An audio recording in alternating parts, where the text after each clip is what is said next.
Chapter 1. Stop negotiating with weakness. The silent voice. Listen closely. Right now, there is a conversation happening inside your head. It's a conversation you've been having since the moment you woke up. It's a dialogue that dictates whether you will be a person of action or a person of excuses. In every moment of challenge, whether it's the alarm clock ringing at 5 a.m., the last set of heavy squats in the gym, or the difficult phone call you know you need to make, a voice rises up to meet you. And you must understand one fundamental truth. Weakness always speaks first. This voice is not an outsider. It's not an enemy from the world. It is a part of your own biological software. It is the part of you that is wired for survival, for comfort, and for the path of least resistance. When discomfort appears, your brain doesn't look for growth, it looks for an exit. It looks for a reason to stop.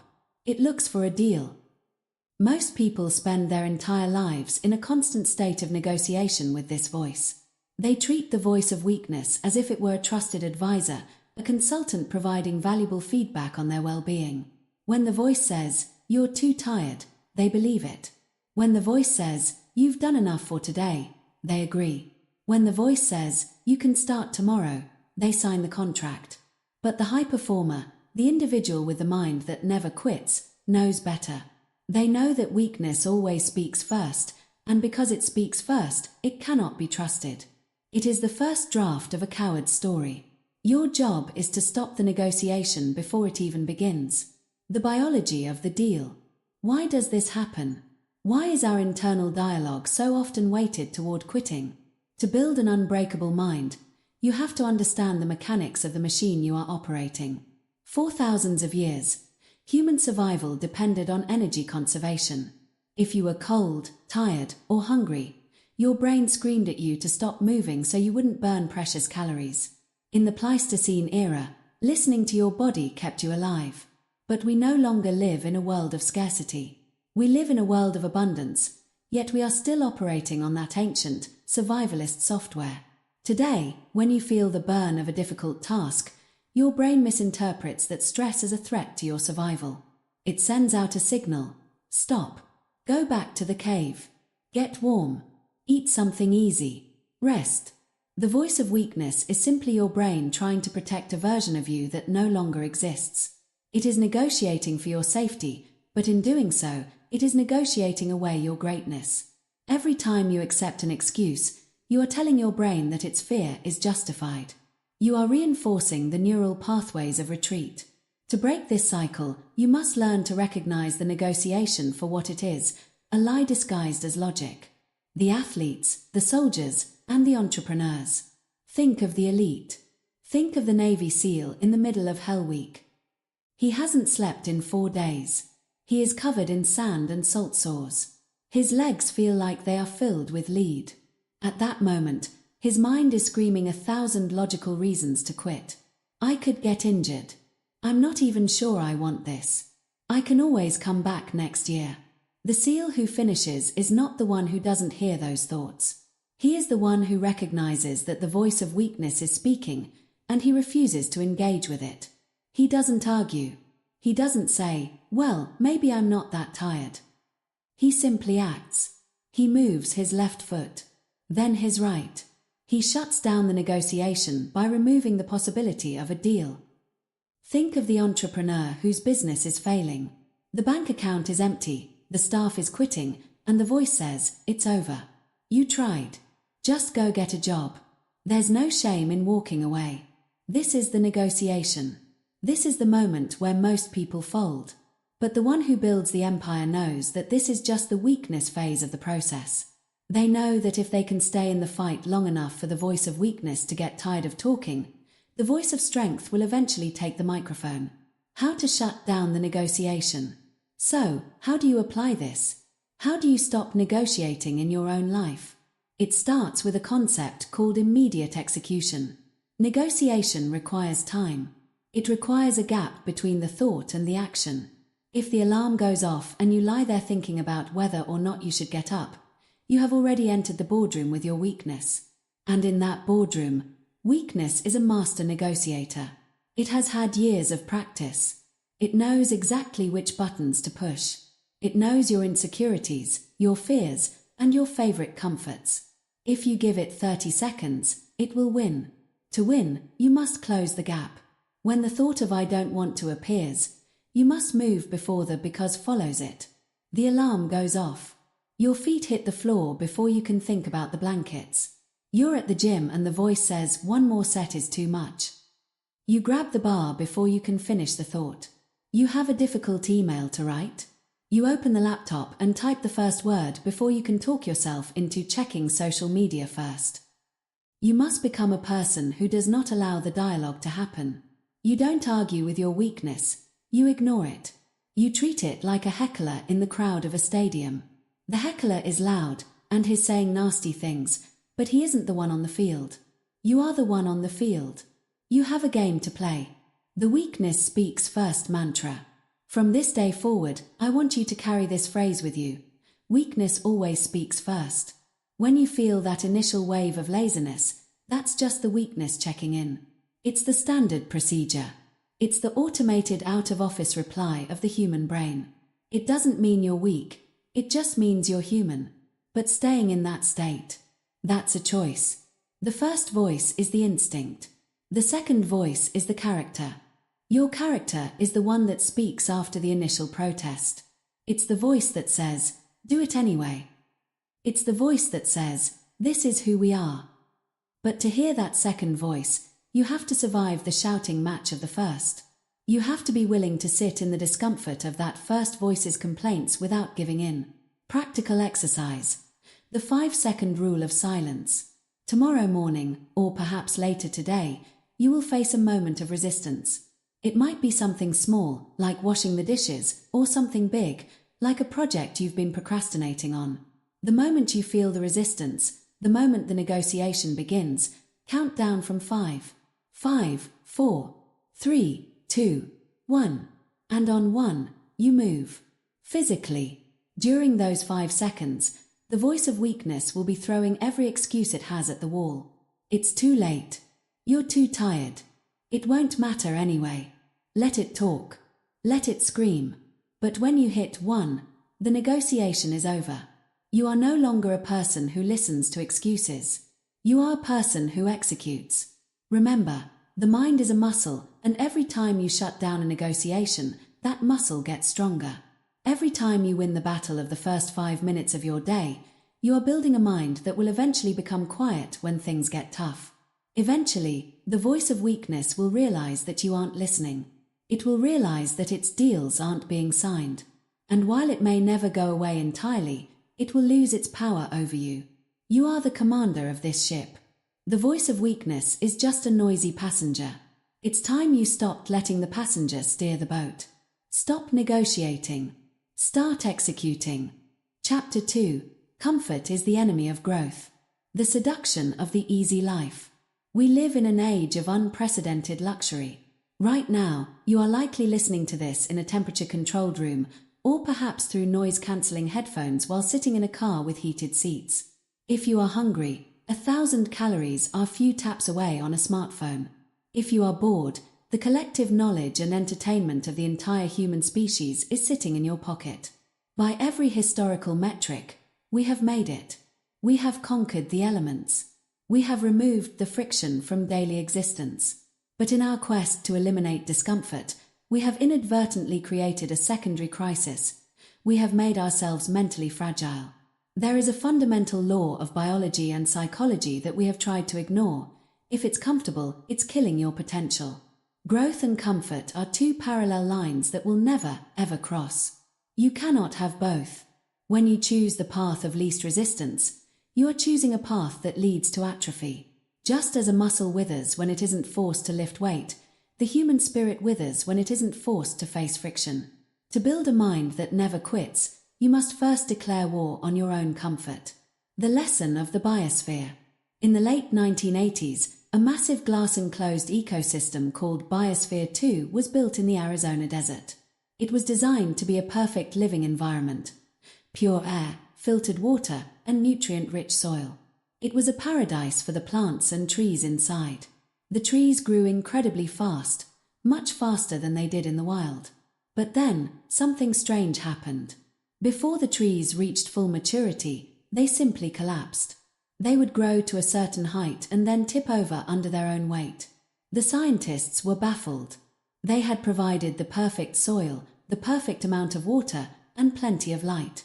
What were they missing? They eventually realized the problem. The biosphere had no wind. In the wild, trees are constantly buffeted by wind. This stress forces the tree to grow what is called stress wood, a denser, stronger wood that reinforces the trunk and roots. Without the struggle against the wind, the trees never developed the strength to hold themselves up. Their perfect environment was actually their death sentence. Most people are living in a psychological biosphere. We have removed the wind from our lives. We avoid the tough conversations. We avoid the grueling workouts. We avoid the long hours of focused work. We think we are being kind to ourselves, but we are actually ensuring that we will collapse the moment the real world hits us with a storm. The fragility epidemic. Because we have outsourced our struggle to technology, our threshold for what we consider hard has dropped to an all-time low.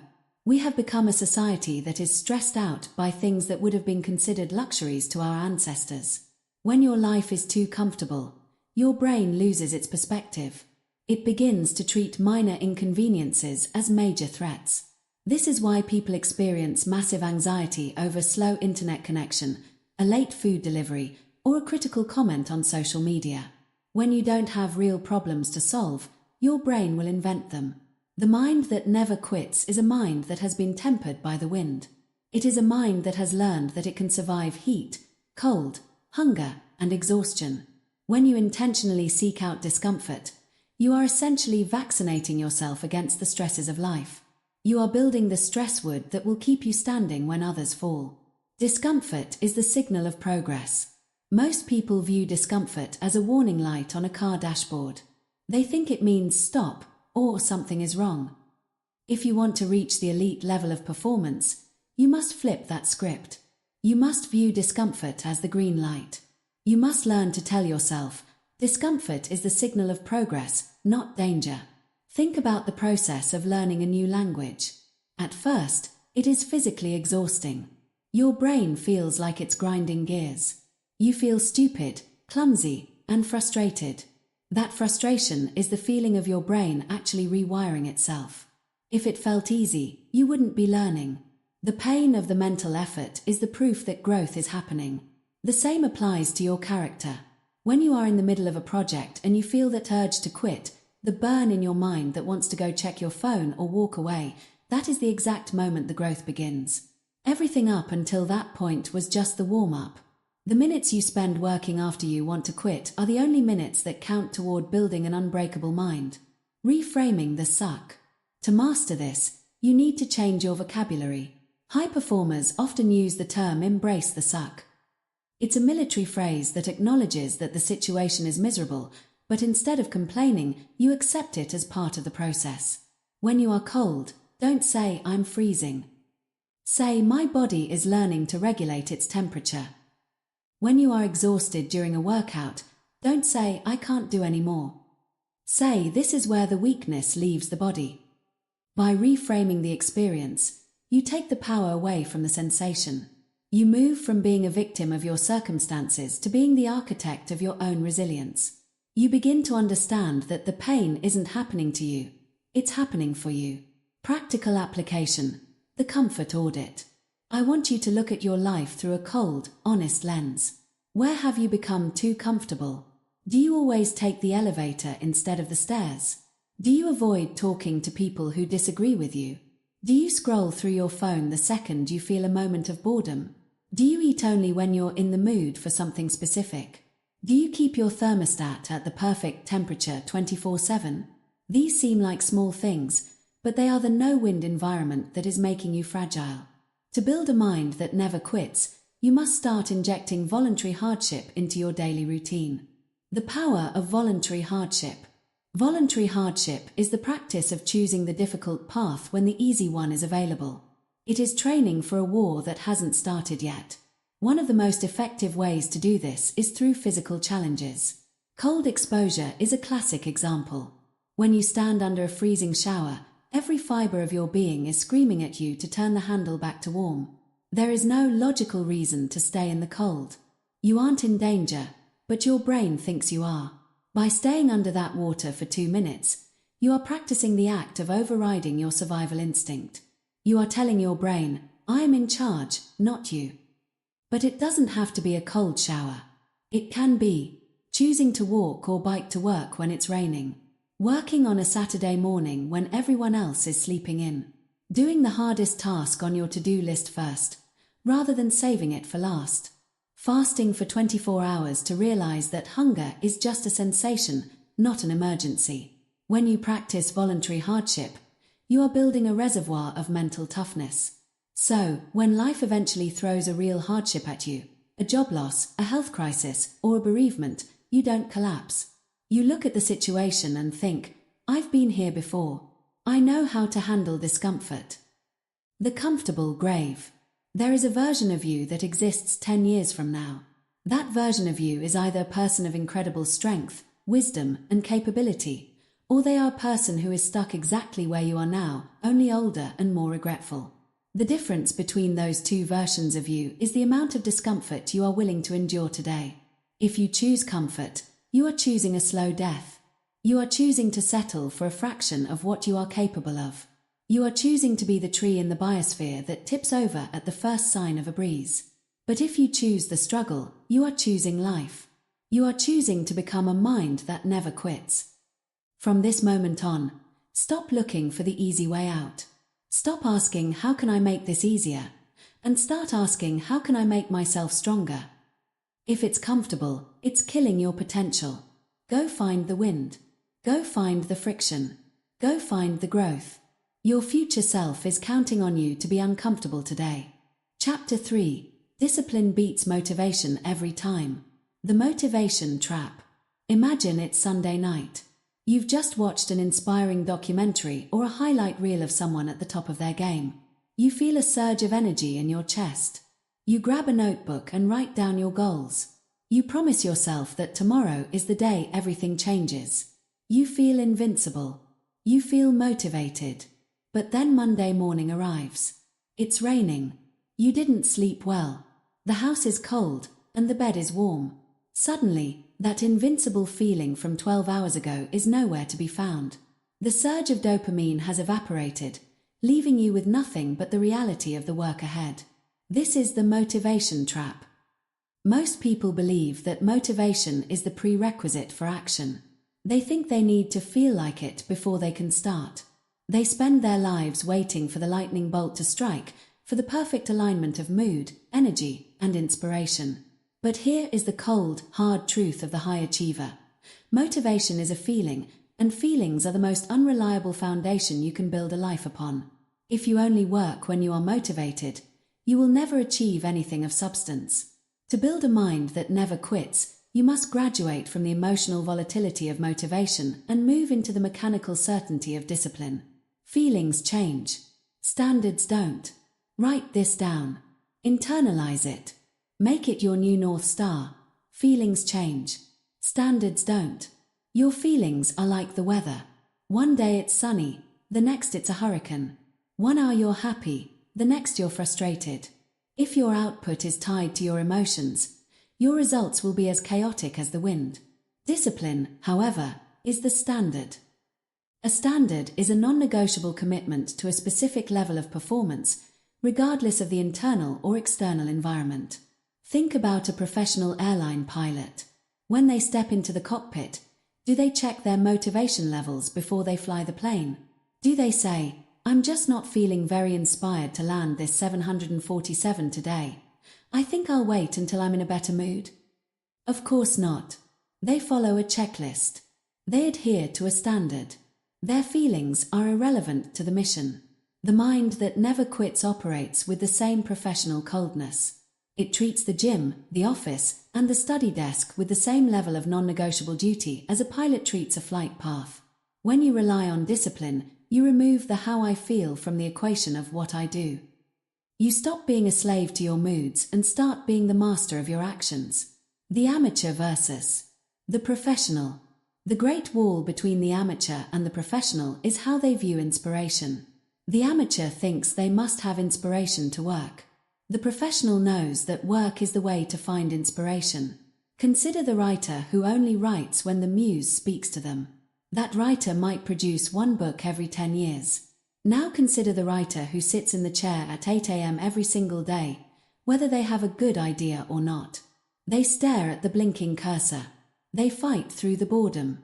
They grind out 500 words of garbage just to get the gears moving. By 10 a.m., the second writer has found their rhythm. The act of doing the work has summoned the inspiration that the first writer is still waiting for on their couch. Discipline is the act of showing up when you have every reason to stay away. It is the ability to perform when you are tired, bored, uninspired, or even heartbroken. It is the realization that the work doesn't care about your heart. It only cares about your presence. The boredom of success. We often think of success as a series of high-octane, dramatic moments. We see the championship trophy being lifted or the sold sign going up on a massive company. But those are just the trophies. Success itself is actually incredibly boring. Success is the result of doing the same boring things over and over again, long after the novelty has worn off. It is the 500th morning of eating egg whites. It is the 2,000th mile run on the same pavement. It is the 10,000th hour of looking at spreadsheets. Most people quit not because they lack the ability, but because they cannot handle the boredom. They are novelty junkies. They love the first week of a new diet. They love the first month of a new business. But once the newness fades and the grind begins, they go looking for a new hit of motivation. A mind that never quits understands that monotony is the price of mastery. You must learn to fall in love with the process, not just the result. You must find a way to take pride in the repetition. When you can do the work when it is no longer exciting, you have developed the ultimate competitive advantage, because most of your competition is waiting for the feeling to return. The mechanics of daily routine. How do you build this discipline? You build it by removing the need for decision-making. Every decision you make burns a little bit of mental energy. This is called decision fatigue. If you wake up and have to decide whether to work out, what to wear, and what to eat, you are giving your weakness a chance to negotiate. High performers remove these hurdles by creating rigorous systems. They automate their lives so that discipline becomes the path of least resistance. They lay out their gym clothes the night before. They meal prep so they don't have to decide what is healthy. They have a deep work block at the same time every morning. By turning these actions into habits, they become mechanical. When an action is automatic, it doesn't require motivation. You don't need motivation to brush your teeth in the morning. You just do it because it's part of the script. Your goal is to move your most important work into that same category of automatic execution. The compound effect of small disciplines. The power of discipline lies in its ability to compound. Imagine two people. Person A works out for 5 hours once every 2 weeks when they feel motivated. Person B works out for 30 minutes every single day, even when they're tired. At the end of a year, Person B hasn't just done more total hours of work, they have fundamentally changed their identity. Person A is still a person who sometimes works out. Person B is an athlete. Small, disciplined actions are like deposits in a resilience bank. Every time you do what you said you were going to do, especially when you didn't want to, you are earning interest. Over time, these small wins build an unstoppable momentum. Momentum is the secret weapon of the disciplined mind. Once you have been consistent for 60 days, it actually becomes harder to quit than it is to keep going.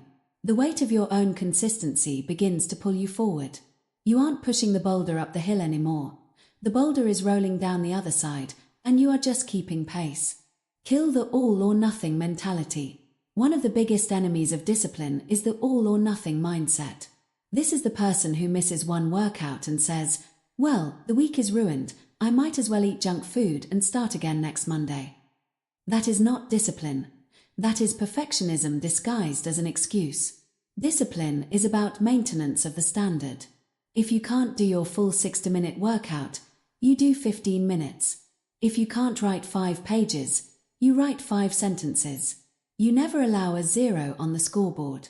The mind that never quits understands that a bad workout is 1,000 times better than a skipped workout. Why? Because the bad workout maintains the habit. It keeps the discipline muscle alive. It signals to your brain that the standard is still in place, even if the performance was hindered by circumstances. Practical exercise. The power of 3. To build your discipline, I want you to choose 3 non-negotiables for your life. These are things you will do every single day, regardless of how you feel, what the weather is like, or how busy you are. They don't have to be massive. In fact, it's better if they are small. It could be drinking a liter of water before coffee. It could be reading 10 pages of a book. It could be doing 20 push-ups. The goal of these 3 tasks isn't the physical result, it's the psychological result. You are practicing the act of honoring your word to yourself. You are training your mind to understand that when I say I'm going to do something, it gets done. When you master these 3 small things, you can add a 4th, then a 5th. Before you know it, you have built a life governed by standards rather than whims. The freedom of the disciplined. People often think that discipline is a form of prison. They think that by following a routine, they are losing their freedom to be spontaneous. The opposite is true. The person who lacks discipline is a slave. They are a slave to their cravings, a slave to their moods, and a slave to their social media notifications. They have no control over their own life because they are constantly reacting to how they feel. The disciplined person is the only one who is truly free. Because they have mastered their own mind, they have the freedom to choose their future. They have the freedom to be healthy, the freedom to be wealthy, and the freedom to be proud of the person they see in the mirror. Motivation gets you to the starting line. Discipline gets you to the finish line. Stop waiting for the feeling. Stop checking your inspiration levels. Look at your standards. Look at your schedule. And do the work. Feelings change. Standards don't. Chapter 4. Learn to stay calm under pressure. The moment the world shrinks. Think of a moment when everything went wrong. Perhaps it was a car sliding on an icy road, a sudden medical emergency in your family, or a high-stakes presentation where the technology failed and the room went silent. In that moment, what happened to your body? Your heart rate likely spiked. Your palms became damp.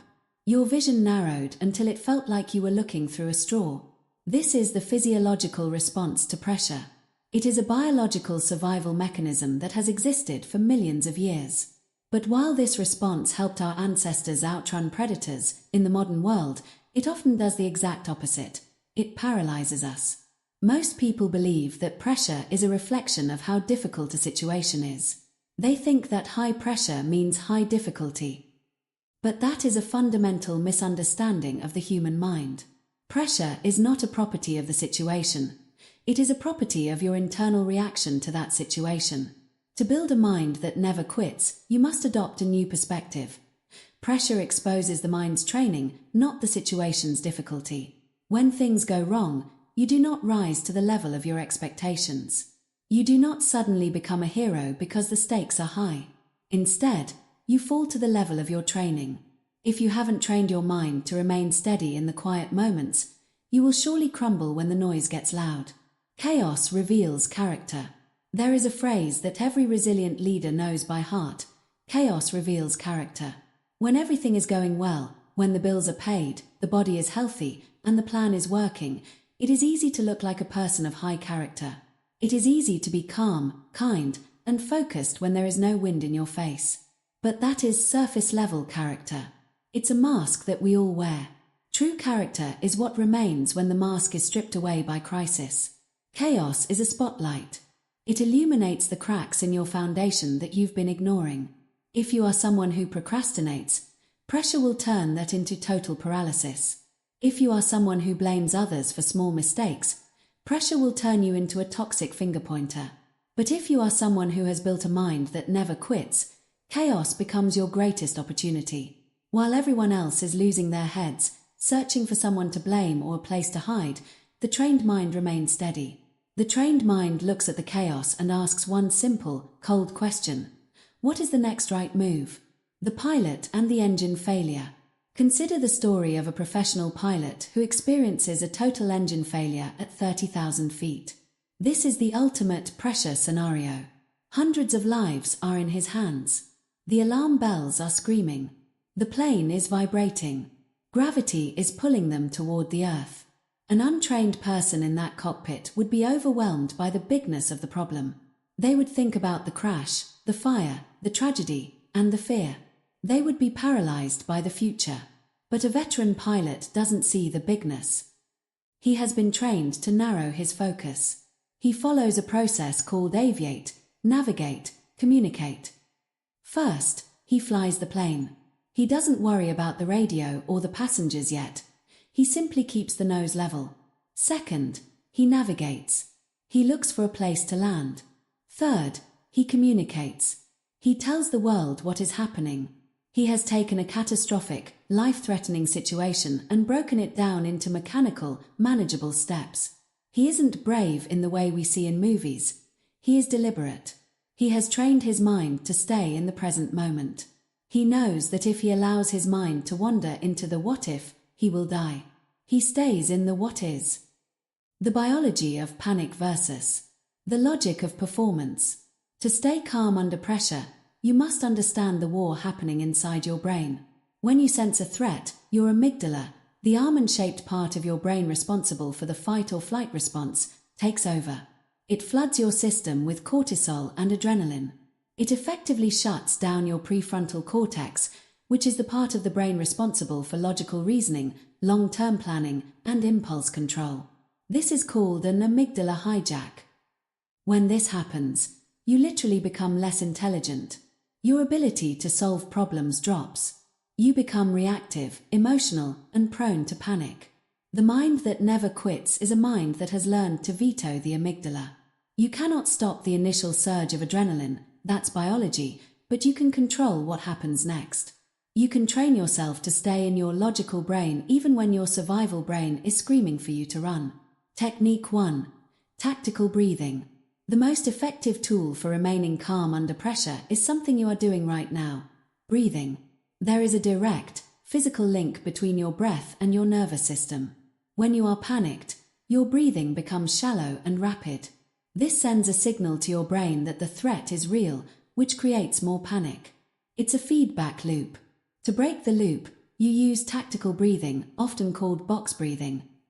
This is the technique taught to Navy SEALs, snipers, and emergency room surgeons. It works by manually forcing your parasympathetic nervous system, the rest and digest system, to override the sympathetic fight or flight system. The rhythm is simple. Inhale through your nose for a count of 4. Hold that breath for a count of 4. Exhale through your mouth for a count of 4. Hold empty for a count of 4. When you do this, you are sending a biological memo to your brain that says, there is no tiger. We are safe. You can turn the logic back on. If you practice this during small stresses, like a traffic jam or a frustrating email, you will have the muscle memory to use it when a real crisis hits. Technique 2. Narrow the focus, the small room mentality. When pressure rises, it is usually because we are looking at the entire mountain instead of the step right in front of us. We think about the 6 months of work ahead, or the consequences of failing the entire project. This macro view is what causes the mind to quit. To stay calm, you must shrink your world. You must develop a small room mentality.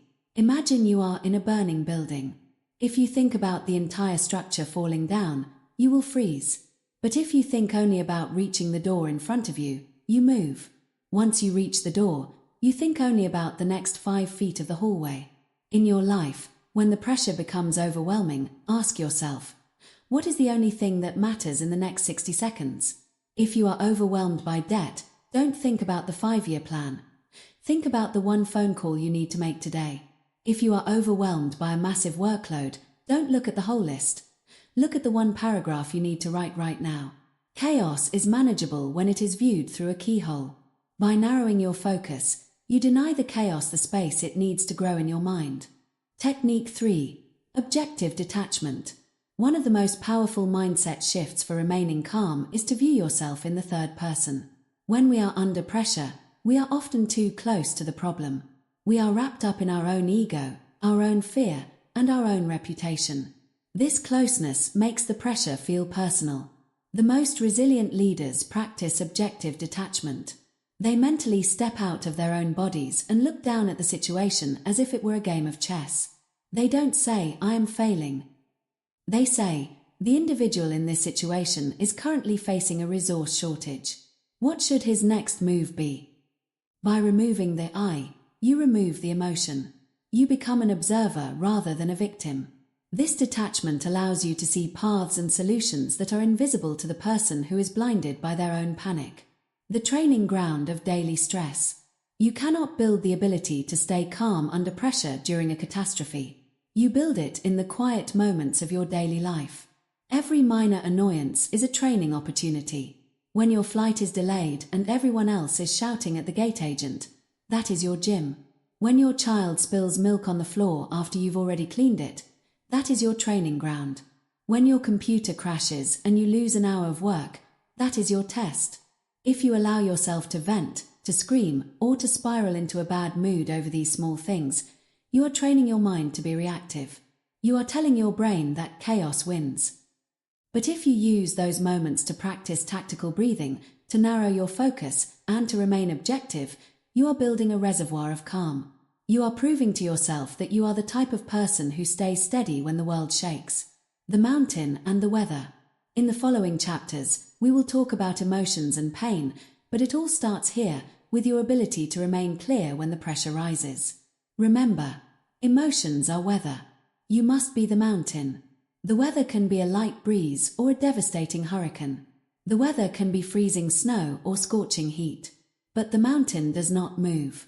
The mountain does not react to the rain. It simply stands. When pressure hits, don't try to stop the weather. Don't try to pretend the situation isn't difficult. Instead, focus on being the mountain. Focus on your training. Focus on the next right move. The world will always provide chaos. The question is, what will the chaos reveal about you? Chaos reveals character. Let it reveal yours as unbreakable. Chapter 5. Pain is not your enemy. The instinct of the fugitive. From the moment we are born, we are taught to flee. If we touch a hot stove, our nerves scream and we pull away. If we feel a sharp sting in our side while running, we slow down. If our heart is broken, we shield ourselves from ever being vulnerable again. This is the instinct of the fugitive, the part of the human psyche that views pain as the ultimate enemy to be avoided, outrun, or numbed at all costs. But if you want to build a mind that never quits, you must realize that this instinct, while useful for keeping you alive, is the single greatest obstacle to your growth. Most people live their lives in a desperate attempt to stay in the green zone, that narrow band of existence where nothing hurts, nothing is too heavy, and nothing is at risk. But the green zone is a graveyard for dreams. In the green zone, you don't evolve, you only repeat. To achieve anything of greatness, to build a body that is strong, a business that is resilient, or a mind that is unbreakable, you must cross the border into the red zone. And the currency of the red zone is pain. You must stop viewing pain as a signal to stop and start viewing it as the fee you pay for entry into a higher version of yourself. Carry this truth with you throughout this chapter. Pain builds what comfort destroys. The architect of the soul. Think about the process of building physical muscle. When you go to the gym and lift a weight that is heavier than what you are used to, you are essentially committing an act of controlled destruction. Under the tension of the weight, your muscle fibers experience micro tears. They are literally being ripped apart. If you listened to the voice of weakness we talked about in chapter 1, you would stop the moment you felt that burn. You would say, "My muscles are tearing, this is bad, I should go home." But we know that the tearing is the point. It is only when those fibers are damaged that the body triggers the repair process.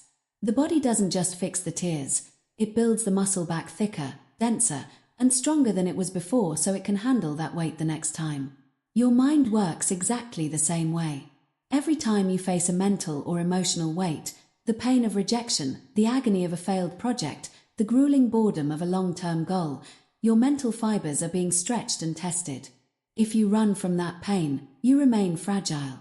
But if you sit in it, if you endure it and work through it, your mind repairs itself into something more resilient. Pain builds what comfort destroys. Comfort destroys your drive, your edge, and your capability. Pain builds your grit, your perspective, and your power. Reframing the sting. The difference between a quitter and a high performer isn't the amount of pain they feel. It is the meaning they assign to that pain. When a quitter feels the sting of effort, they interpret it as a sign of inadequacy. They think, this hurts because I'm not good enough, or this hurts because I'm doing something wrong. This interpretation triggers the shame response, and they quit to make the shame go away. When a high performer feels the same sting, they interpret it as a sign of transformation. They think, this is the feeling of my old self dying, or this is the price of the progress I asked for. They embrace the pain because they recognize it as the working sound of the machine. Just as a saw makes a screeching noise when it's cutting through hard oak, the mind makes a noise called pain when it's cutting through old limitations. If you aren't feeling some level of pain, whether it's the physical pain of exertion or the mental pain of stretching your intellect, you are standing still. You are not preserving yourself. You are wasting yourself. The science of hormesis. There is a biological concept called hormesis. It is the phenomenon where a low dose of a stressor or toxin, something that would be harmful in large amounts, actually triggers a beneficial, strengthening effect on an organism. This is why we exercise. This is why we use saunas and cold plunges. This is why we fast. We are intentionally exposing our systems to painful stressors to trigger a survival response that makes us tougher. The mind that never quits applies the principle of hormesis to everything. A difficult conversation is a hormetic stressor for your communication skills. A period of financial struggle is a hormetic stressor for your resourcefulness. A crushing disappointment is a hormetic stressor for your emotional stability. When you understand hormesis, you stop asking for an easy life. You stop praying for the world to stop hurting you. Instead, you pray for the strength to endure the dose that will make you a giant. You realize that the poison of hardship is actually the medicine of growth. The mental callus. In his work, former Navy SEAL David Goggins talks about the concept of the calloused mind. Think about your hands. If you've never done a day of manual labor in your life, your skin is soft. If you grab a shovel and start digging, you will have blisters within 20 minutes. Those blisters hurt. They are pain. But if you don't stop, if you keep digging day after day, the skin doesn't stay raw. It hardens. It forms a callus. Eventually, you can dig for 10 hours a day and your hands won't feel a thing. The shovel hasn't changed. Your hands have. Most people go through life trying to cushion the shovel. They want the world to be softer so their soft hands don't get blisters. But the mind that never quits focuses on callousing the hand. You build a mental callus by intentionally doing things that suck. By staying in the cold a little longer. By working an extra hour when your brain feels like mush. By saying no to the easy gratification. Each time you do this, you are adding a layer of leathery resilience to your psyche. Eventually, the things that used to make you quit, the criticism, the fatigue, the fear, simply can't penetrate the callus anymore. You become thick-skinned in the most literal, psychological sense. Pain as a compass. Not only is pain a builder, but it is also a compass. In life, we are often confused about which direction to take. We look for signs, we look for mentors, we look for the right path. But if you want to find the path to your greatest potential, there is a very simple rule: follow the pain. The thing you are most afraid of doing, the thing that causes you the most mental ache when you think about it, is exactly what you need to do. The pain of public speaking is telling you that your voice needs to be heard. The pain of a difficult workout is telling you where your body is weak. The pain of apologizing to someone you hurt is telling you where your ego is blocking your character. We avoid these things because they hurt, but they hurt because they are the bottlenecks of our evolution. If you move toward the pain, you move toward the solution. If you move away from the pain, you are moving toward a smaller, more restricted version of yourself. Transmuting suffering into strength. We must make a distinction here. There is useless pain, which is the pain of self-pity, bitterness, and regret. That is the pain of the victim, and it builds nothing. It only rots. But then there is sacred pain, the pain of the striver. This is the pain that is channeled toward a purpose. Consider the individual who has gone through a traumatic loss. They can let that pain consume them until they quit on life. Or they can transmute that suffering. They can say, if I have to carry this weight anyway, I might as well use it to build something. They take the energy of their grief and turn it into a foundation for a charity, a book, or a renewed devotion to their family. They realize that pain is just raw energy. It's like electricity. It can either shock you and stop your heart, or it can be captured and used to light up a city. The mind that never quits is a master of this transmutation. It takes the hit that life gives it and uses the kinetic energy of that hit to propel itself forward. The new relationship with pain. To finish this chapter, I want you to change how you talk to yourself when things get hard. When the burn starts, whether it's in your lungs, your bank account, or your heart, do not say, I can't take this. That is a lie. You are a descendant of survivors who endured ice ages, plagues, and wars. You can take a lot more than you think you can. Instead, say, pain builds what comfort destroys. Invite the sting in. Sit with it. Let it do its work. Let it burn away the laziness, the entitlement, and the fear. Recognize that the you who comes out the other side of this moment will be a you that is more capable than the one who entered it. The pain isn't your enemy. It is your coach. It is your sculptor. It is the only thing in this world that will tell you the truth about who you really are and what you are truly made of. Stop running. Turn around. Face the struggle. And let it build you. Chapter 6. Stop quitting in small moments. The anatomy of the collapse. When we think of someone quitting, we usually imagine a massive, dramatic event. We think of the marathon runner collapsing at mile 22 and being carried off the course. We think of the entrepreneur locking the doors of their business for the final time. We think of the person standing at the altar of their life, throwing their hands up and shouting, I can't do this anymore. But that is a myth. Quitting is almost never a sudden explosion. It is a slow, silent erosion. It is not a mountain that falls in a day. It is a mountain that has been hollowed out by termites for decades until it finally turns to dust. To build a mind that never quits, you must understand this fundamental truth. You don't collapse. You slowly surrender. The big quit, the moment you give up on your dream, your marriage, or your health, is merely the final, logical conclusion of 1,000 small quits you made months or years prior. Every time you negotiate with yourself in the dark, every time you take the easy way out in a moment no one is watching, you are training your mind for the ultimate surrender. The danger of the micro-quit. A micro-quit is a tiny decision to lower your standard. It's a moment of weakness that feels insignificant at the time. It's the decision to hit the snooze button for just 5 more minutes. It's the decision to leave the last 2 dishes in the sink because you're too tired. It's the decision to check your phone in the middle of a deep work session because you felt a flicker of boredom. It's the decision to stop your run at 2.9 miles instead of 3.0 because it's close enough. On their own, none of these things will ruin your life. Skipping 1 set of push-ups won't make you weak. Checking your email once won't make you fail. But the act of quitting is a skill. It is a muscle. And every time you perform a micro-quit, you are exercising that muscle. You are teaching your brain that your word is negotiable.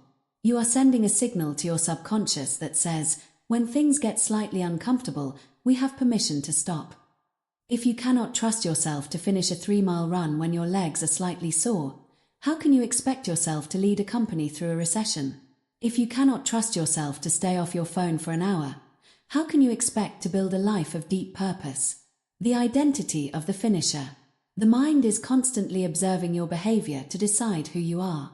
This is what psychologists call self-perception theory. We don't just act because of who we are, we become who we are because of how we act. When you push through the small moments of resistance, you are casting a vote for a specific identity, the finisher. When you say you will work until 5 p.m. and you stay until 5 p.m., even if the last 15 minutes are agonizingly slow, you are telling yourself, I am the kind of person who honors my commitments. But when you slowly surrender by packing up at 4:50 p.m. because no one will notice, you are casting a vote for the quitter identity. You are telling yourself that your standards are conditional.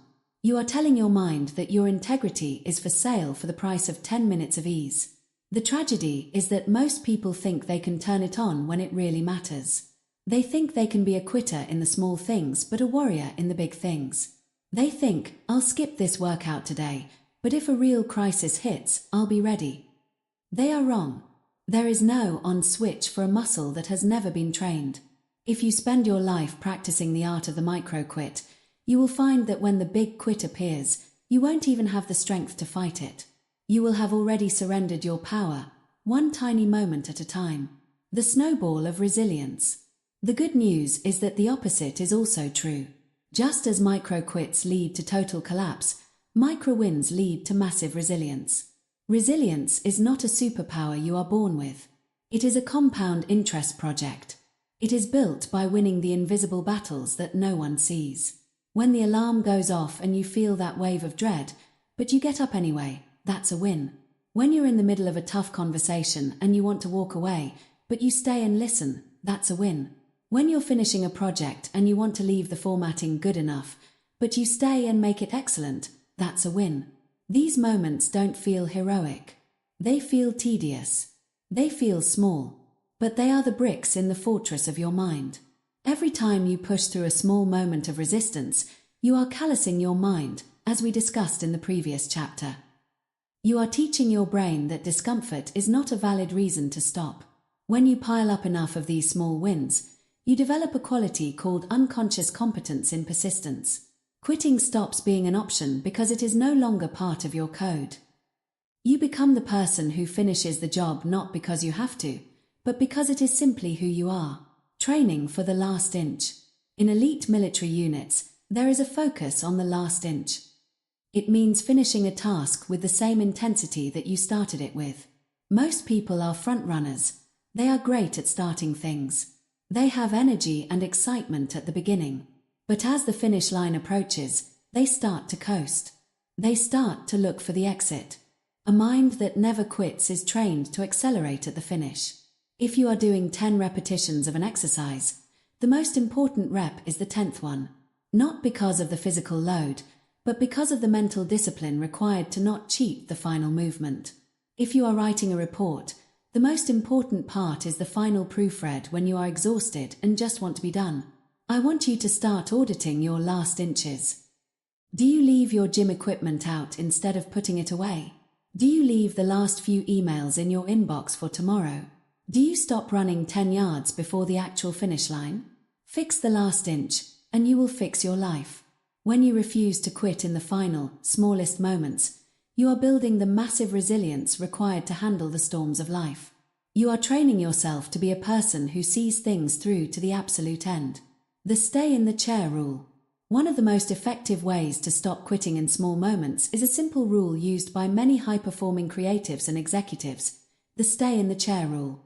The rule is this: when you are faced with a task that makes you want to quit, whether it's writing, coding, or planning, you don't have to be productive, but you are not allowed to leave. If you have a block of time set aside for work and your brain starts screaming for a distraction, you don't give in. You don't have to force the brilliant idea to come, but you must stay in the chair. You must sit with the boredom. You must sit with the frustration. By refusing to get up, by refusing to micro-quit, you are starving the quitter impulse of its reward. Eventually, the brain realizes that the deal isn't happening. It realizes that it isn't going to get the hit of dopamine from social media or a snack. And usually, within 10 or 15 minutes, the brain settles down and returns to the work. Winning the battle of the small moments is often just a game of waiting out your own weakness. If you can stay in the chair for 5 minutes longer than your weakness wants you to, you win. Why you don't feel like it, and why it doesn't matter. The reason we quit in small moments is almost always emotional. We feel a lack of interest, a sense of fatigue, or a need for a break. But as we discussed in Chapter 3, feelings are weather.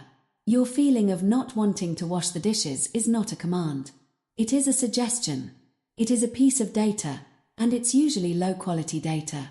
To build a mind that never quits, you must develop a healthy skepticism of your own feelings. When you feel the urge to quit a small task, ask yourself, is this a physical impossibility, or is this just an emotional preference? 99% of the time, it is an emotional preference. And once you label it as such, it loses its power. You can say, I acknowledge that I feel like quitting, but I'm choosing to stay. You are not your feelings. You are the observer of your feelings. And the observer is the one who decides when the work is done. Practical exercise. The one more habit. Starting today, I want you to implement the one more rule. In every task you perform, when your mind tells you that you are finished, do one more small thing. When you finish your workout, do one more rep or one more minute of cardio. When you finish cleaning a room, find one more thing to organize. When you finish your workday, send one more meaningful email or plan one more task for tomorrow. This habit does two things. First, it ensures that you never slowly surrender at the end of a task. Second, it shifts your identity. It proves to you that you are a person who goes above and beyond. You are a person who has a reserve tank that the average person doesn't even know exists. The fortress of consistency. Remember, you don't collapse. You slowly surrender. The fortress of your mind is built one brick at a time. Every small moment where you choose to stay, to finish, and to hold the line is a brick. Every small moment where you choose to skip, to shortcut, and to quit is a crack in the wall. Don't worry about the big quit of the future. Don't worry about whether you have what it takes to survive a catastrophe. Just focus on the next 5 minutes. Focus on the dish in the sink. Focus on the last mile. Focus on the alarm clock. If you win the small moments, the big moments will take care of themselves. You will look back in 5 years and realize that by refusing to quit in the tiny decisions, you have built a life that is unshakable. Don't surrender. Not now. Not in the next 5 minutes. Not ever. Chapter 7. Control your emotions or they control you. The invisible saboteur. Imagine you have spent 6 months building a business, training for a marathon, or repairing a strained relationship. You have been disciplined. You have been consistent. You have been the person we described in the previous chapters. But then, in a single afternoon, something happens. A client pulls a contract.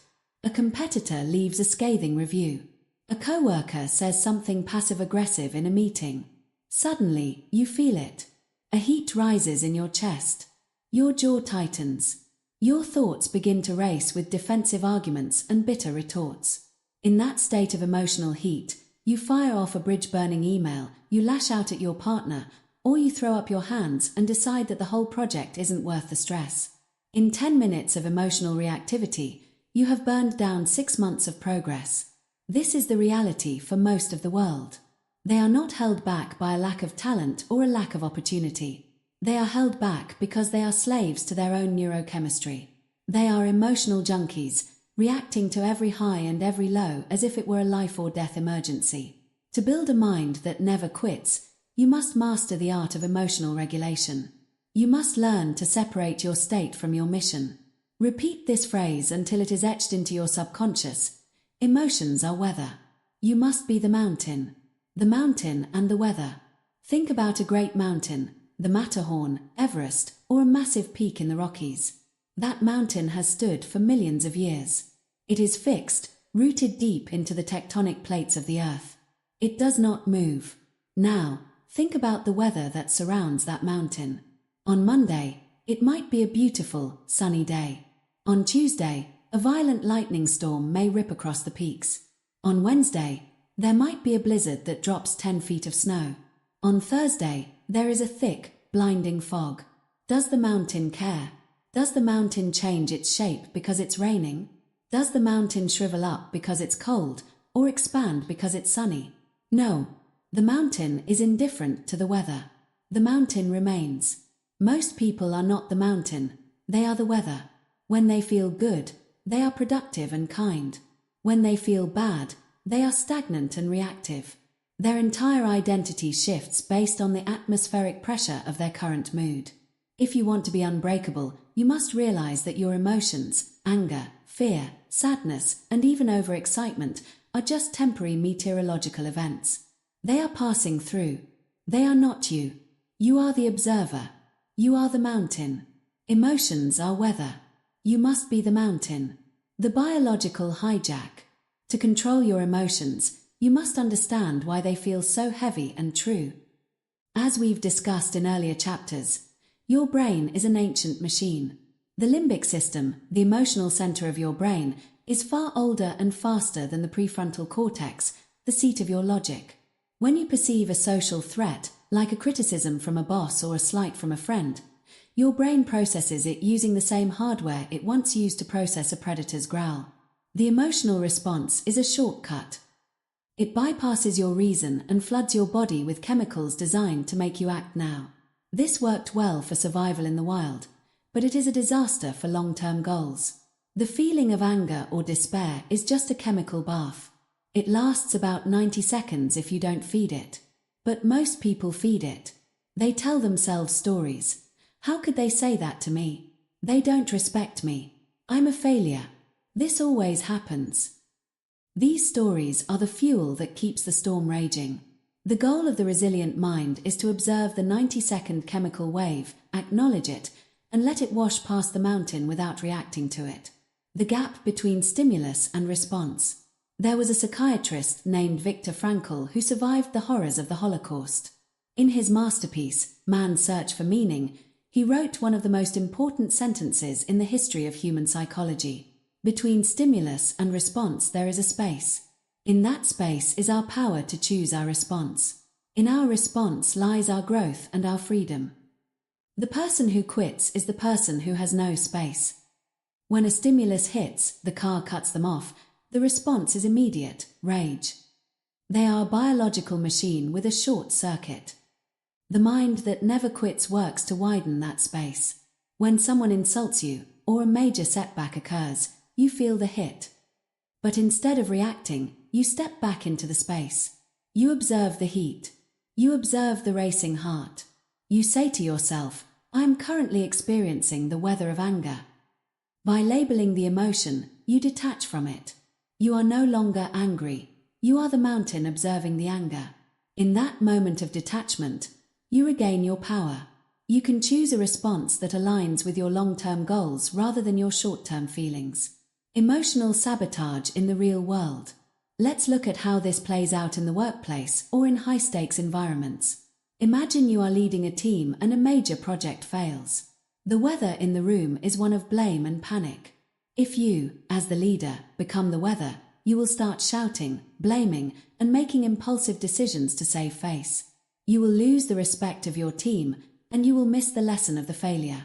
But if you are the mountain, you stand still. You allow the panic to swirl around you, but you remain steady. You ask, what are the facts? What is the objective reality? What is the next right move? Your calm acts as an anchor for everyone else. By controlling your emotions, you control the environment. The same applies to your personal goals. Many people quit their fitness journey because of a bad day. They feel sad, or they feel they aren't seeing results fast enough. This feeling of disappointment becomes a storm. If they are the weather, they stop going to the gym. If they are the mountain, they realize that their current feeling about their progress has nothing to do with the necessity of the workout. They go anyway.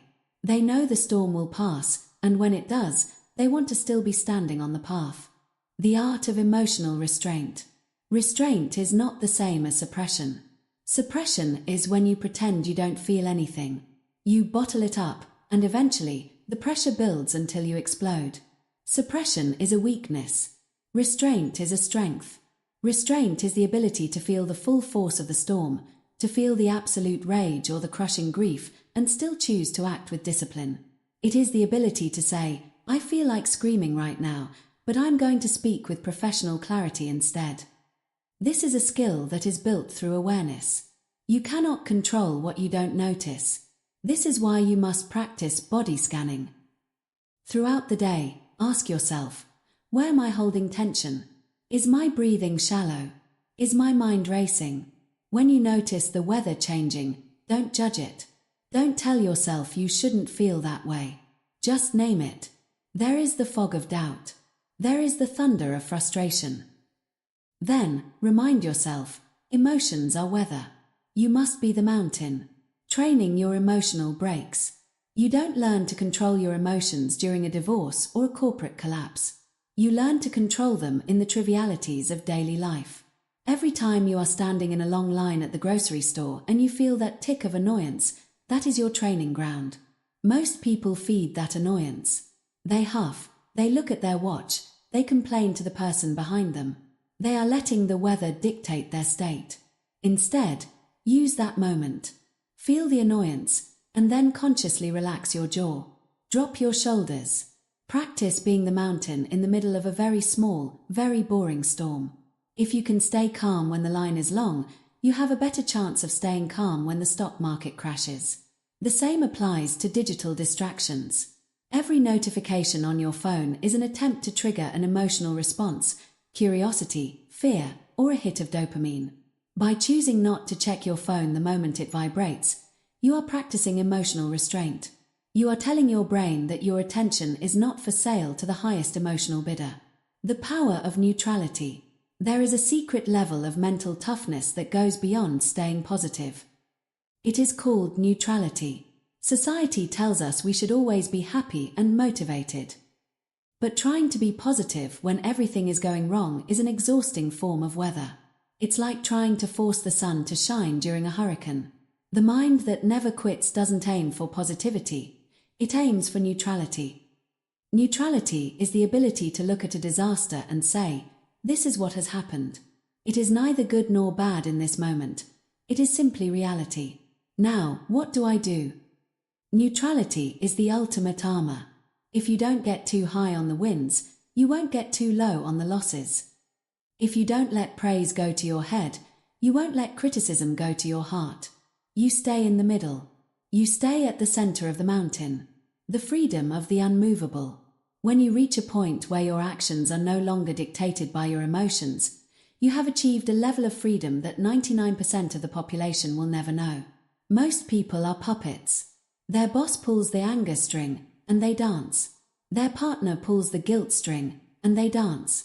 The news pulls the fear string, and they dance. But when you are the mountain, no one pulls your strings. You act based on your values, your standards, and your mission.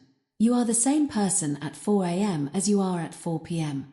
You are the same person when the bank account is full as you are when it is empty. You become a person that others can rely on, because they know you won't be blown away by a change in the wind. You become a person who can finish what they start, because you have removed the emotional veto from your life. Practical exercise. The 3-second rule. The next time you feel a surge of emotion, whether it's a flash of anger or a wave of "I don't want to," I want you to implement the 3-second rule. Pause. Stop moving. Stop talking. Observe. Notice where the emotion is in your body. Name it silently. There is the storm. Decide. Ask yourself, what would the mountain do? Usually, the mountain would do exactly what it planned to do before the storm arrived. Go back to your standards. Go back to your work. Let the clouds move past you. The sun will eventually come back out, but your progress depends on what you do while it's still raining. Emotions are weather. You must be the mountain. Chapter 8. Build unbreakable daily habits. The myth of the heroic moment. In our culture, we are obsessed with the big break. We love movies where the protagonist has a single, life-changing epiphany, works like a madman for 48 hours, and suddenly achieves greatness. We love the idea of the all-nighter, the massive push, and the heroic effort. We are addicted to the idea of intensity. But intensity is a liar. Intensity is what you use when you haven't been disciplined. Intensity is the frantic scramble of the student who didn't study all semester, or the business owner who ignored their finances until the taxman arrived. Intensity is unsustainable. It burns hot, and then it burns out. To build a mind that never quits, you must stop worshipping intensity and start worshipping consistency. Success is not a spectacular event. Success is a quiet, repetitive, and often boring process. It is the result of what you do at 6 a.m. on a Tuesday when no one is watching and you have 0 likes to collect. It is the accumulation of mundane tasks performed with excellence. Internalize this mantra, for it is the heartbeat of this chapter. Small actions. Every day. No excuses. The physics of the brick.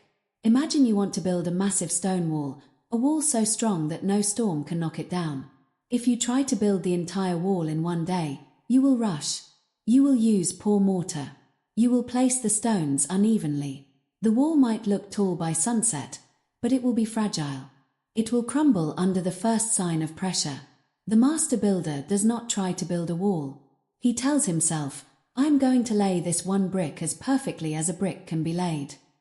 And he does that every single day. After a week, he doesn't have a wall, he has a row. After a month, he has a foundation. After a year, he has a fortress. The mind that never quits is a fortress built of behavioral bricks. Every time you complete a daily habit, whether it's reading 10 pages, drinking your water, or completing your deep work, you are laying a brick. Most people quit because they look at the empty field and cry, "Where is my wall?" They don't realize that the wall is simply the inevitable result of the bricks. Small actions.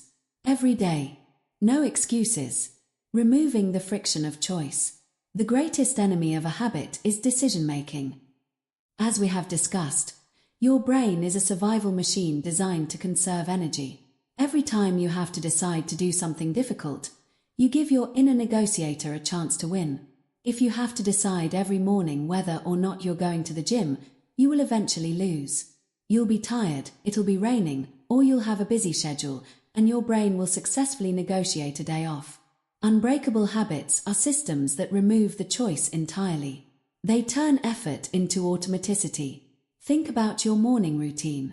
You likely brush your teeth without a second thought. You don't wake up and debate the pros and cons of dental hygiene. You don't need motivation to pick up the toothbrush. It is a programmed, mechanical response. Your goal is to move your most important work, the work that builds your future, into that same category of automatic response.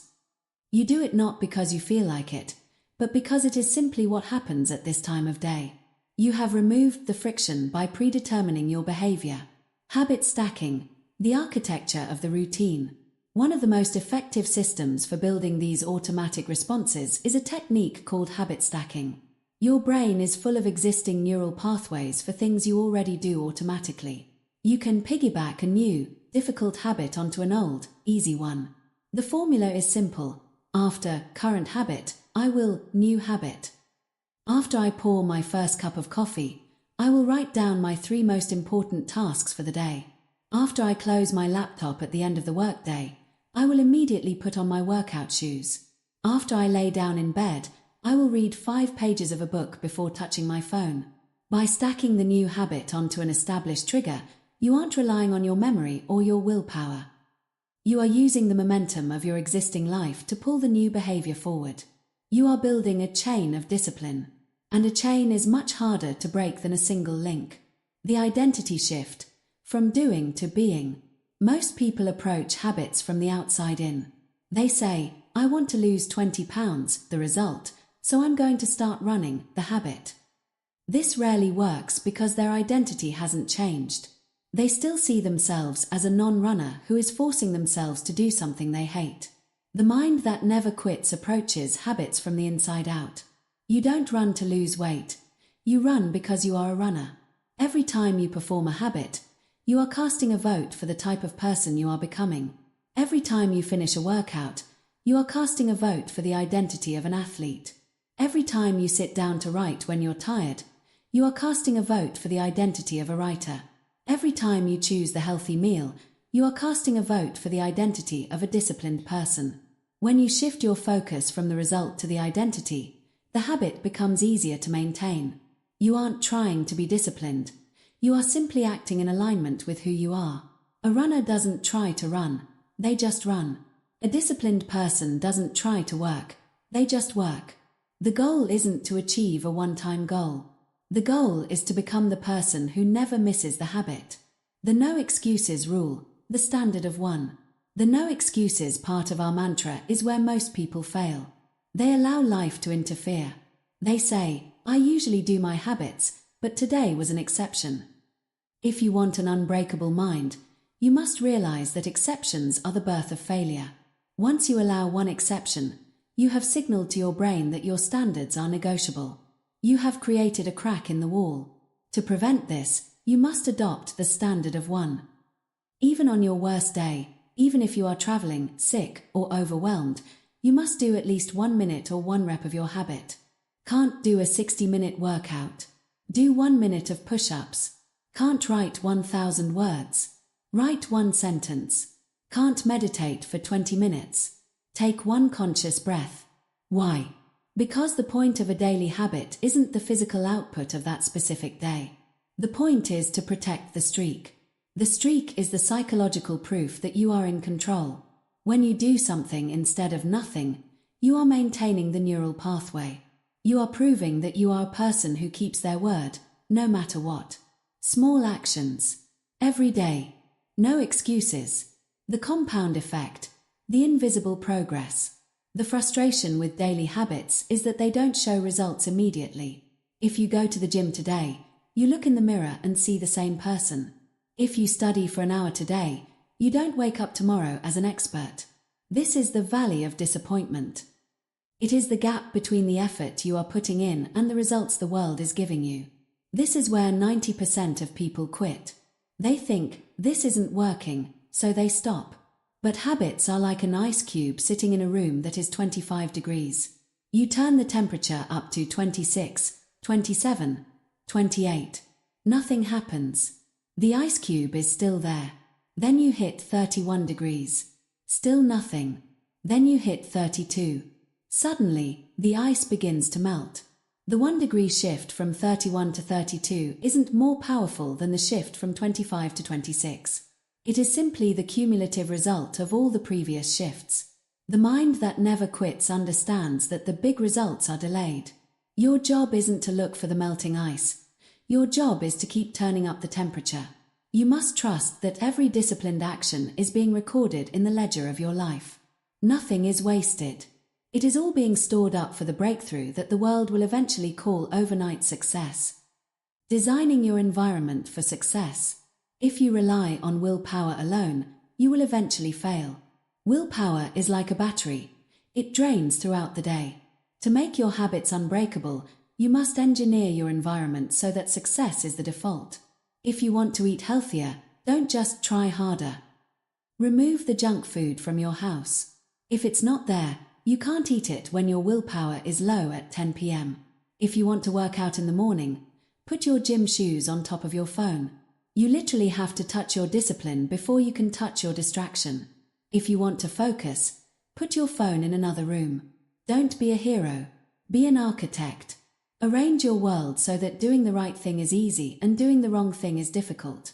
The most disciplined people actually use the least amount of willpower because they have built environments that do the work for them. The power of routine. Routine is the skeleton of a mind that never quits. It provides the structure that allows you to move through chaos without losing your way. High achievers, from world-class athletes to billionaire CEOs, are almost universally boring in their routines. They eat the same things, they follow the same morning rituals, and they work in the same blocks of time. They do this because they know that every new decision is a drain on their mental energy. By automating the mundane, they save their fire for the big battles. Your routine is your sanctuary. It is the one thing you can control in a world that is fundamentally uncontrollable. When you have a solid daily routine, you don't have to find the time for greatness. You have already built a home for it. Practical exercise. The habit audit. I want you to take a piece of paper and draw 2 columns. In the first column, list every habit you currently have, both good and bad. Be honest. Scrolling through your phone for 30 minutes in bed is a habit. Having a drink to unwind every night is a habit. In the second column, write down the identity of the person you want to become. Now, look at your first column and ask, which of these habits are casting votes for my future identity, and which are casting votes for a person I no longer want to be? Choose one bad habit to delete and one new, small habit to stack onto your routine. Don't try to change your whole life today. Just change one brick. And remember the code. Make it small. Do it every day. Allow no excuses. Small actions. Every day. No excuses. Success is not a sprint. It is a slow, steady walk in the same direction, forever. Build the habits, and the habits will build the mind that never quits. Chapter 9. Become comfortable being uncomfortable. The trap of the familiar. For the vast majority of human history, life was defined by forced discomfort. Our ancestors didn't have to seek out challenges. The challenges found them. They were cold because the fire went out. They were hungry because the hunt failed. They were exhausted because they had to move miles on foot just to find water. In that environment, the human mind became a masterpiece of adaptation. It learned to thrive under duress because it had no other choice. But today, we have a choice. We have built a world that functions as a giant shock absorber. We have engineered the friction out of our days. We have soft chairs, climate-controlled cars, and algorithms that show us only what we already like. We have become domesticated humans. And just like a domesticated animal that loses its ability to survive in the wild, we have lost our ability to handle the wild moments of life. The problem with a comfortable life is that it shrinks your world. The more you avoid discomfort, the more things become uncomfortable. Eventually, even a minor criticism, a slightly long workday, or a change in plans feels like a catastrophe. To build a mind that never quits, you must reverse this process. You must stop trying to make your life easier and start trying to make yourself harder. You must intentionally cross the line into the unknown. Repeat this to yourself until it becomes your identity. Discomfort is your new normal. The law of adaptation. Your brain is the most sophisticated adaptation machine in the known universe. Its primary job is to ensure that whatever you face today, you can handle more easily tomorrow. But there is a catch. The brain will only update its software if it is forced to. If you stay within your current limits, your brain stays in maintenance mode. It sees no reason to grow because the current environment isn't demanding it. But the moment you step into discomfort, the moment you stay in the gym 10 minutes longer than usual or sit with a complex problem that makes your head ache, the brain sends out a signal: we are currently inadequate for this task. We must upgrade. This upgrade is what we call growth. But growth is never a comfortable experience. It feels like strain, frustration, and fatigue. Most people feel that strain and think, I should stop.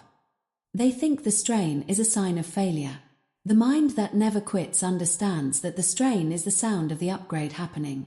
If you aren't uncomfortable, you are stagnant. If you want to expand your capacity, you must live on the edge of your current ability.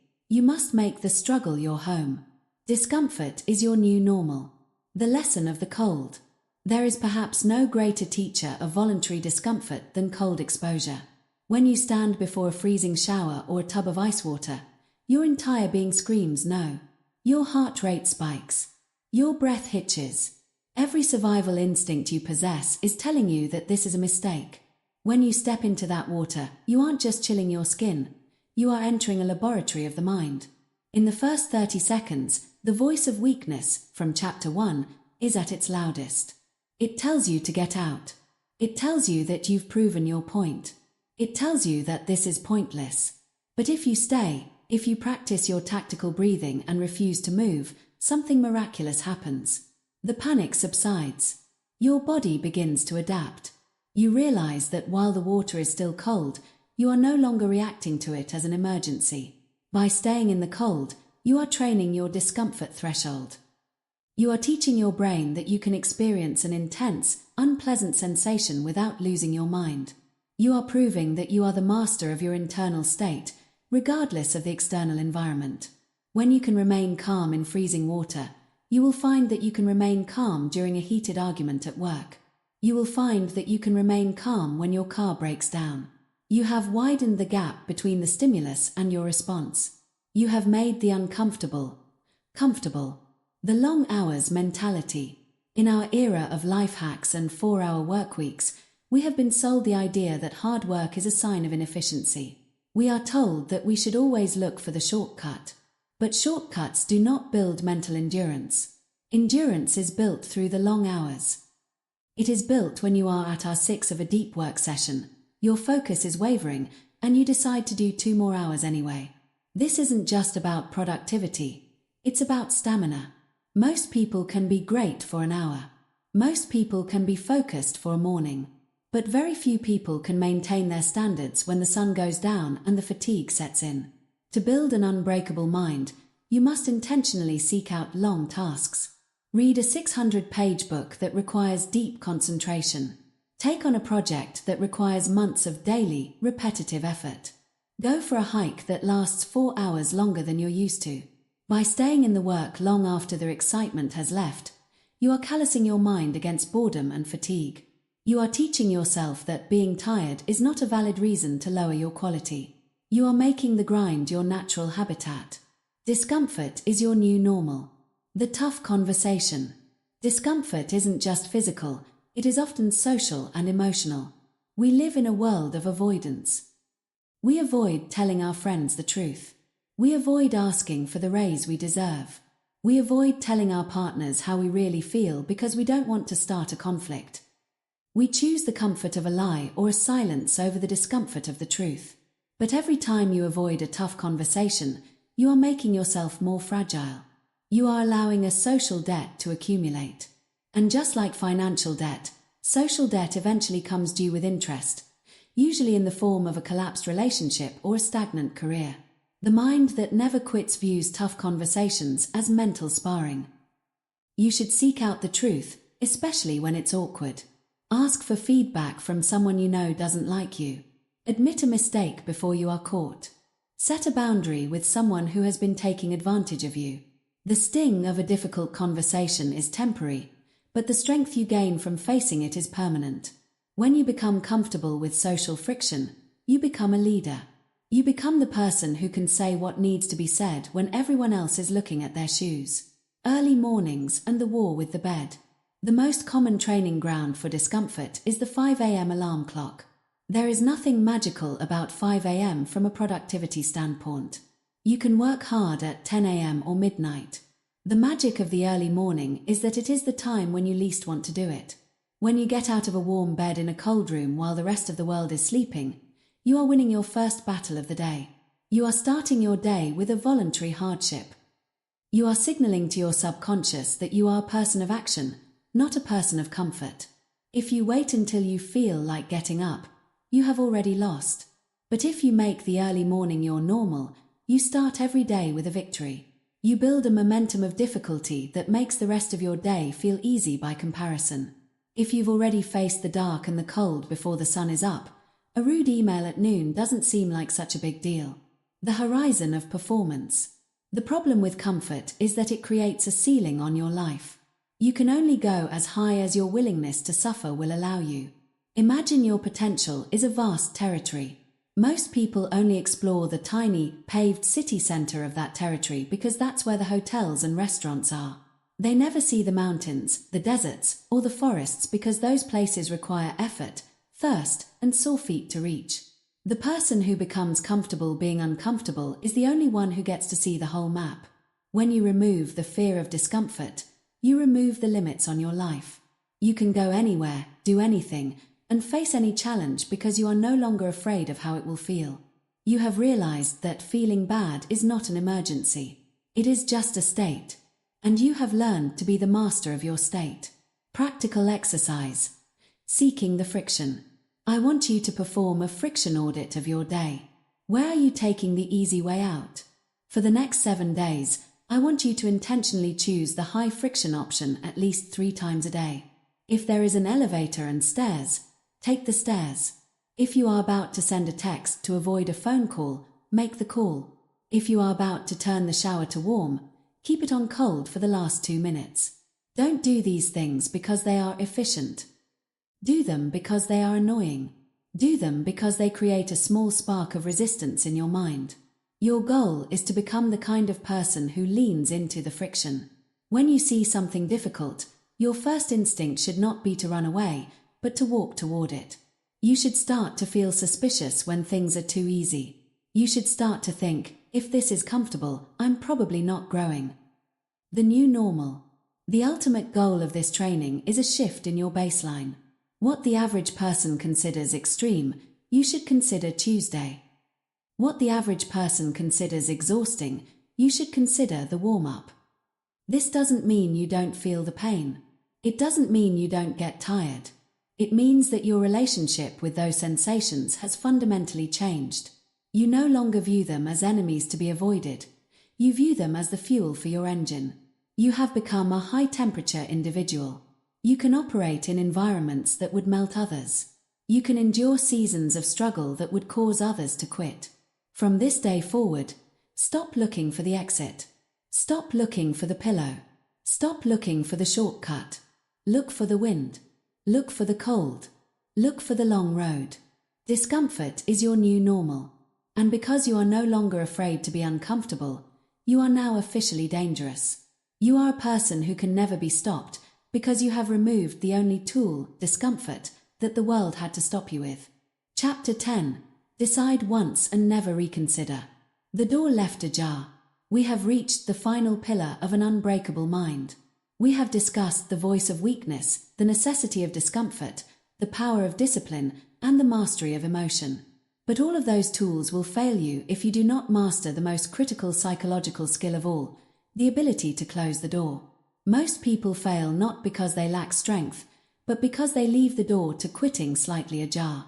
They embark on a journey, a new business, a fitness transformation, a sobriety journey, with the silent caveat that they will see how it goes.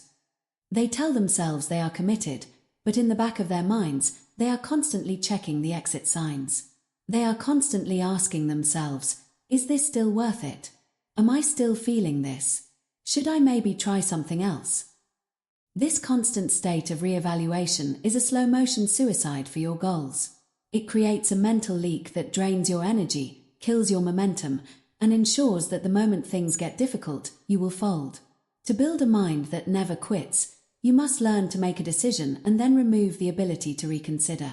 You must move from a state of trying to a state of execution.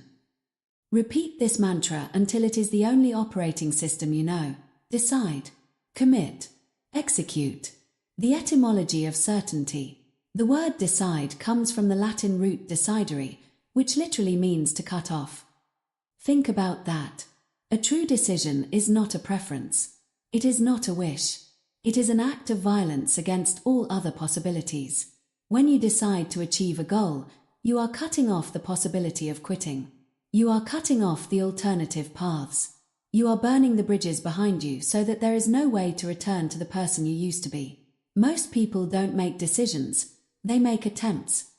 They keep their options open because they think it makes them flexible. In reality, it makes them fragile. When you keep your options open, you are telling your brain that the mission is optional. And as we learned in Chapter 1, your brain is wired to choose the easiest option available. If quitting is on the table, your brain will eventually find a way to make it look like the logical choice. The elite do not leave the door ajar. They lock it, bolt it, and throw away the key. They decide once, and then they stop thinking about it. Decide. Commit. Execute. The trap of the midpoint re-evaluation. Why do we reconsider? Why do we find ourselves at 2 a.m. or in the middle of a grueling month questioning our path? It's because of a psychological phenomenon I call the midpoint re-evaluation. When you start a goal, you are fueled by the motivation we discussed in Chapter 3. You are standing at the base of the mountain, looking at the peak, and the sun is shining. You make your plan. You say, I'm going to do this. But then you get to the middle of the mountain. You are tired. Your feet are bleeding. The peak is still miles away, and the sun has gone down. Suddenly, the plan you made at the bottom doesn't seem so smart anymore. You start to re-evaluate. You say, maybe I was too ambitious. Maybe the market has changed. Maybe I'm just not cut out for this. Here is the truth you must understand. You are not allowed to listen to yourself when you are in the red zone. When you are tired, stressed, or discouraged, your judgment is compromised. You are literally not the same person who made the decision at the start. Your brain is in survival mode, and survival mode is biased toward comfort. If you allow yourself to re-evaluate your commitment while you are in pain, you will choose the exit every single time. The mind that never quits makes the decision in the green zone, when the mind is clear and the vision is sharp, and then refuses to let the red zone version of themselves change the contract. Burning the ships. In the year 1519, the Spanish explorer Hernán Cortés landed on the shores of Mexico with an army of 500 men. They were facing a massive, hostile empire with overwhelming numbers. The men were terrified. They were looking at the ships in the harbor, thinking about the safety of home and wondering if they should turn back. Cortés knew that as long as those ships were there, his men would never give their full effort. As long as there was an out, they would be looking for it. So, he gave a legendary command: burn the ships. As the men watched their only way home go up in flames, the psychological landscape shifted instantly. They no longer had the luxury of reconsidering. They were no longer seeing how it went. They had one option: move forward and win, or stay and die. You must burn the ships in your own life. If you are committed to a health goal, throw away every piece of junk food in your house today. Burn the ship. If you are committed to a business, quit the safety net job that is keeping you from going all in. Burn the ship. If you are committed to this book's philosophy, tell the people in your life that you are a person who no longer quits. Put your reputation on the line. Burn the ship.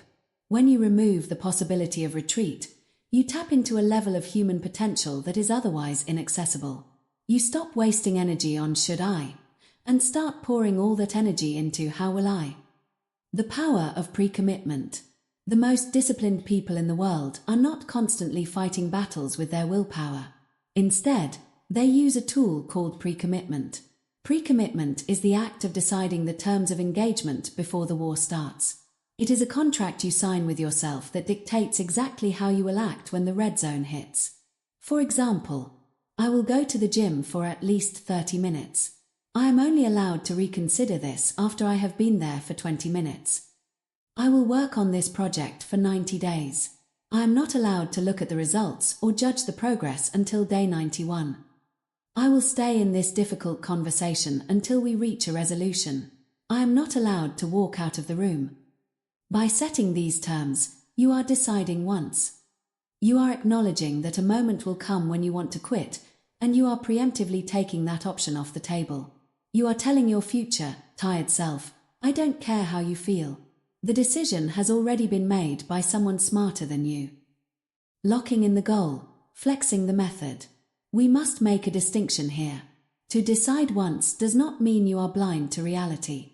It does not mean you stay on a sinking ship if the business model is fundamentally broken. There is a difference between quitting and pivoting. Quitting is leaving because it's hard. Pivoting is changing the how while keeping the why. The mind that never quits is rigid on the goal, but flexible on the method. You lock in the destination. You decide once that you will be successful, healthy, or free. If the first road you take is blocked by a landslide, you don't go home. You find another road. You might change your strategy, you might change your timeline, you might change your tools, but you never reconsider the destination.